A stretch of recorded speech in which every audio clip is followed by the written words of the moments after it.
Hello guys അപ്പം നമ്മുടെ കാല് നമ്മൾ നല്ല ക്ലീനൊക്കെ ആക്കിയിട്ടുണ്ടായിരുന്നല്ലേ 2-3 അന്നാൾ.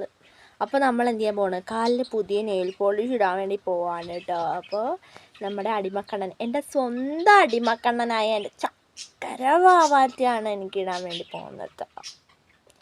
അപ്പം ഞാനിന്ന് സെലക്ട് ചെയ്ത നെയിൽ പോളിഷൊക്കെ കാണിച്ചു തരും. അതെന്താണ് നമ്മുടെ അടിമക്കണ്ണനെ നമുക്കൊന്ന് കാണാം. എന്താ പ്രശ്നം? ഒന്നുമില്ലാന്ന് എന്താണ് എന്താ അടിമക്കണ്ണനാക്കി വെയിലത്ത് വെച്ചേക്കല്ലേ എന്നെ?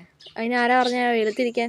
പിന്നെ ഇവിടെ അല്ലേ കാലിരിക്കുന്നത്, ഞാൻ അവിടെ ഇരുന്നാ മതിയോ? മതി, എവിടെ ഇരുന്നാലും കുഴപ്പമില്ല. എനിക്ക് കാലിന് നെയിൽ പോളിഷ് ഇട്ട് തന്നേക്കണം. കാല് നീണ്ടു വരുമെങ്കിലോ? ശരി, എന്നാ അവിടെ ഇരിക്കുമ്പോണ്ടാവേ. സ്റ്റാർട്ട്. അയ്യോ സോറി.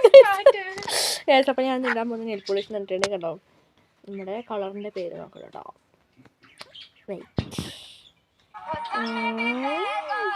വേറെ ഇഷ്ട കളറ് പേർഷ്യൻ ബ്ലൂ എന്നാണ് ഗൈസ് നമ്മുടെ ഈ കളറിൻ്റെ പേര്. അപ്പോൾ ഏകദേശം എൻ്റെ ഡ്രസ്സിൻ്റെ അതേ കളറാണ്. അപ്പോൾ ഞാൻ ഈ കളറാണ് ഇടാൻ വേണ്ടി പോകുന്നത്. After that I will put these two eyes. അപ്പോൾ നമുക്ക് ഇതിൻ്റെ കളർ പേര് നോക്കാം. ടർക്കിഷ് ഹ്യൂ എന്നാണ് ഇതിൻ്റെ പേര്. എനിക്ക് ഏറ്റവും ഇഷ്ടപ്പെട്ട നെയിൽ പോളിഷ് കളറാണിത്, ടർക്കിഷ് ബ്ലൂ. നമുക്ക് ഏത് സിംഗിൾ കളർ നെയിൽ പോളിഷിൻ്റെ കൂടെ നമുക്ക് ടർക്കിഷ് ബ്ലൂ നമുക്ക് നന്നായി ചേരും കേട്ടോ. കാരണം എൻ്റെ കയ്യിലിട്ടേക്കുന്നില്ലേ പിങ്ക് കളറുള്ള നെയിൽ പോളിഷ് ആയിരുന്നു. അതിൻ്റെ കൂടെ ഞാൻ ടർക്കിഷ് ബ്ലൂവും കൂടി ചേർത്തപ്പോൾ ടർക്കിഷ് ഹ്യൂവും കൂടി ചേർത്തപ്പോൾ എന്ത് രസമല്ല കാണാൻ. കണ്ടോ, ഈ കളറാണ് ഞാൻ യൂസ് ചെയ്തിട്ടുണ്ടായിരുന്നത് എൻ്റെ നെയിലിൽ, റോയൽ റോസ്. അതിൻ്റെ ഒപ്പമാണ് ടർക്കിഷ് ഹ്യൂ ഇട്ടത്. അപ്പം നല്ല രസമല്ല.